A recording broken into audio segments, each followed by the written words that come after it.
People say a marriage can collapse in a single instant. Mine did. On a night glowing with laughter, wine, and bright lights, I thought teasing my husband in front of our friends was harmless. A silly moment he'd shrug off. But when the laughter faded into stillness and he stood from his chair, I realized too late that I hadn't joked. I had cut him down. The man who had quietly carried the weight of our life together had been made small in front of everyone. And his next words would not just hush the room but tear down the life we had built. That night, everything I thought was solid fell apart. To the outside world, we were the couple worth envying. Or so it seemed. A neat house in the suburbs, jobs that paid enough to keep us secure, weekends spent at gatherings where we appeared perfectly in sync. Daniel, my husband, was steady and dependable, the type who never raised his voice and never asked for attention. I, on the other hand, thrived on it. I loved being noticed, the one who kept a room alive with stories and laughter. But behind the facade, our marriage wasn't nearly as polished. Daniel worked long hours, often dragging himself home drained. I longed for connection, for passion, for something louder than the quiet love he gave. His way of loving was simple and unwavering, paying bills without fail, fixing what was broken, remembering small details about me when I least expected it. To him, love was consistency. To me, it felt too calm. I craved fire, not steady warmth. Over time, I started to see him as predictable, even boring. And the larger our social circle grew, the more I leaned into making myself the lively half of our marriage, often at his expense. Friends laughed when I teased him, calling him too serious, too traditional, too quiet. He never snapped, never threw my words back at me. He only gave a polite smile, sometimes with that worn-out look in his eyes that I willfully ignored. The truth was, he carried far more than I ever saw. His job weighed heavily on him, yet he shielded me from its toll. His sacrifices, though invisible, made my comfort possible. But I confused his silence with weakness, his patience with indifference. When, in reality, it was the glue holding us together. That night, the breaking point came. We were at a friend's extravagant housewarming party, surrounded by music, the clinking of glasses, voices overlapping in warmth and noise. I was alive in that chaos, flitting from group to group, laughing too loud, soaking in every bit of attention. Daniel, as always, lingered on the edges, greeting people politely, keeping to himself. At one point, standing in a circle of friends with wine flowing and jokes flying, someone asked how I had managed to tame a man like Daniel. I could have brushed it off. I should have. Instead, I took the bait. I spun an exaggerated story about how dull he could be, how being married to him sometimes felt like living with an old man, though he was only in his 40s. My friends laughed, encouraging me. The louder they laughed, the sharper I became, tossing out jab after jab, each one cutting deeper than the last. I didn't catch the shift in the room, the way Daniel's shoulders stiffened or how his eyes dimmed with quiet shame. I was too wrapped up in the laughter, feeding off the approval around me. Then suddenly, the noise fell flat. A sharp hush sliced through the chatter. At first, I thought maybe my joke had missed. But then I noticed.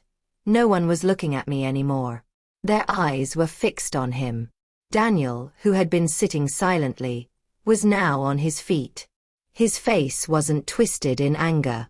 It wasn't loud rage. It was worse. He looked calm, detached, like the sea just before a violent wave crashes. When he cleared his throat, even the music seemed to dull. For years, he began, voice steady but cutting through the room with weight, I've been the man you laugh about. The quiet one. The background character. And I let it go. I told myself maybe this made her happy. Maybe this was what she needed. The silence that followed was suffocating. My chest tightened as I realized he wasn't only talking to me. He was addressing everyone. I've poured everything into this marriage, he went on. Worked myself to exhaustion to provide. Made sacrifices she'll never even know about.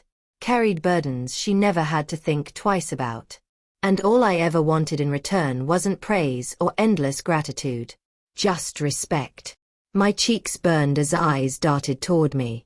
A moment ago, they were laughing along. Now they shifted uncomfortably, some looking away, others frowning.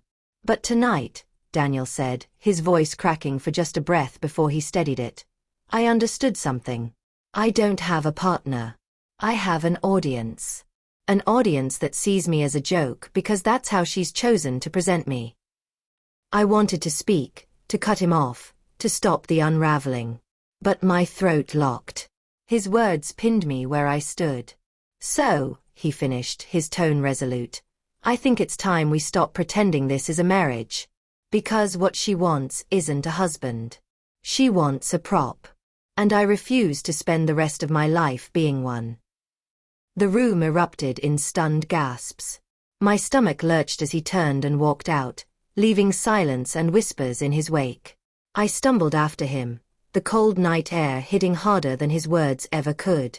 Daniel, please, I called out, but he didn't look back. For the first time in years, I saw a man standing tall, no longer shrinking so I could shine. His shoulders, once weighed down by quiet endurance, were squared with finality. He wasn't shouting. He wasn't furious. He was finished. And in that instant, I realized the real betrayal hadn't been his silence. It was mine. I had betrayed the steady, unshakable love of a man who gave me everything, by turning him into a punchline. When he left that night, he didn't just walk out of a party. He walked out of our marriage. The divorce papers followed quickly, clean and decisive. He didn't fight. He didn't drag it through the mud. He simply freed himself from a bond that no longer honored him. I was left with the wreckage, replaying it endlessly. The laughter, the hush, the words that cut deeper than any scream could.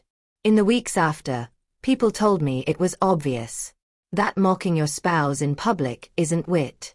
It's cruelty disguised as humor. I learned the brutal truth. Applause fades, but losing respect is permanent.